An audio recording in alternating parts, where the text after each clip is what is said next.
APRENAMANROSE mahu SUAMU, PROVIDER. Jaga solat dan tak kedekut.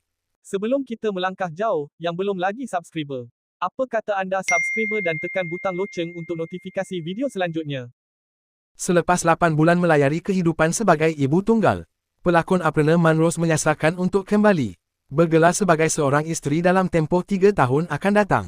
Memetik laporan M-Star, pemilik nama Wan Shahra Putri Aprena, Wan Shahman, 33, berkata dia menyerahkan sepenuhnya urusan jodoh kepada Allah Subhanahu Wa Taala.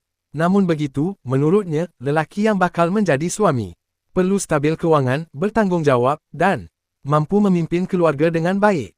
Saya letakkan tempoh 3 tahun untuk mencari pengganti baharu, kerana jodoh itu di tangan Allah. Jika dipertemukan dengan seseorang yang sudah stabil dan benar-benar mampu menjadi penyedia nafkah, saya berharap dapat memberi sepenuh perhatian kepada keluarga dan tidak lagi perlu bekerja. Saya sedar tanggungjawab seorang isteri dan mahu menjalankan peranan itu sebaik mungkin. Insya Allah, semoga dipertemukan dengan jodoh yang tepat, kata Aprena, baru-baru ini.